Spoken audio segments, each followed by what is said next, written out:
अंतर्राष्ट्रीय परमाणु ऊर्जा एजेंसी आईएईए के महानिदेशक राफेल ग्रोसी ने शुक्रवार को सख्त चेतावनी दी और कहा कि अगर ईरान के बुशहर न्यूक्लियर प्लांट पर हमले किए गए तो विनाशकारी परिणाम हो सकते हैं।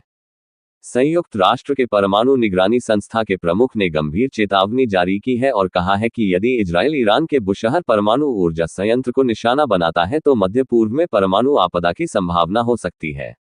एएफपी की रिपोर्ट के अनुसार अंतर्राष्ट्रीय परमाणु ऊर्जा एजेंसी आईएईए के महानिदेशक राफेल ग्रोसी ने शुक्रवार को संयुक्त राष्ट्र सुरक्षा परिषद की आपातकालीन बैठक में कहा कि हालांकि अभी तक किसी रेडियोधर्मी उत्सर्जन का पता नहीं चला है, लेकिन बुशहर पर अगर इजरायल ने हमला किया तो इस हमले के विनाशकारी परिणाम हो सकते हैं।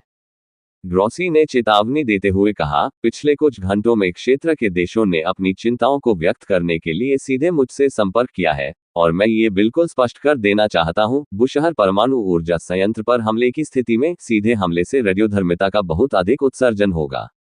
आईएईए प्रमुख ने कहा कि दक्षिणी ईरान में स्थित बुशहर मध्य पूर्व का पहला नागरिक परमाणु रिएक्टर है और इसमें हजारों किलोग्राम परमाणु सामग्री है। उन्होंने कहा कि हमला या रिएक्टर को बिजली देने वाली बिजली आपूर्ति लाइनों को नुकसान व्यापक परिणामों के साथ मेल्टडाउन को ट्रिगर कर सकता है। उन्होंने कहा, सबसे खराब स्थिति में बुशहर के कई सौ किलोमीटर के भीतर के क्षेत्रों को खाली करने और शरण लेने के आदेश जारी करने की आवश्यकता होगी, जिसमें खाड़ी अरब राजशाही के कुछ हिस्से शामिल हैं, जो वैश्विक तेल व्यापार के लिए एक महत्वपूर्ण क्षेत्र है। लोगों को विकिरण जोखिम से बचने के लिए आयोडीन का सेवन करने की भी आवश्यकता होगी और खाद्य आपूर्ति पर प्रतिबंध का सामना करना पड़ सकता है। ग्रोसी ने यह भी चेतावनी दी कि सीधे हमलों से कम जैसे कि बिजली की लाइनों पर शीतलन प्रणाली को निष्क्रिय कर सकता है और पिघलने का कारण बन सकता है। उन्होंने कहा, ये ईरान में परमाणु स्थल है जहां परिणाम सबसे गंभीर हो सकते हैं। उधर नेतन्याहू ने ईरान के परमाणु कार्यक्रम को नष्ट करने की कसम खाई है। संभावित परमाणु आपदा के बारे में डर इसलिए बढ़ रहा है क्योंकि इजरायल के पीएम बेंजामिन नेतन्याहू ने ईरान के परमाणु कार्यक्रम के खिलाफ अभियान जारी रखने की कसम खाई है। उन्होंने कहा, हम ईरान के परमाणु कार्यक्रम को नष्ट करने के लिए जब तक आवश्यक होगा, लड़ेंगे। उन्होंने इसे अस्तित्व का खतरा बताया। ईरान का कहना है कि उसका परमाणु कार्यक्रम शांतिपूर्ण उद्देश्यों के लिए है। हालांकि तेहरान एकमात्र गैर परमाणु हथियार वाला देश बना हुआ है जो 60% तक यूरेनियम को समृद्ध कर रहा है, जो हथियार स्तर से थोड़ा कम है।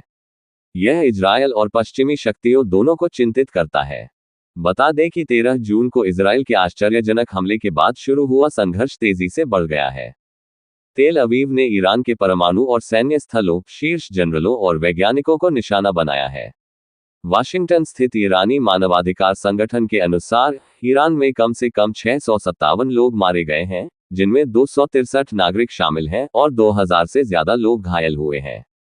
जवाबी कार्रवाई में इजरायली सैन्य अनुमानों के अनुसार ईरान ने इजरायल पर 450 मिसाइलें और 1000 ड्रोन दागे हैं। इजरायल में कम से कम 24 लोग मारे गए हैं और सैकड़ों घायल हुए हैं।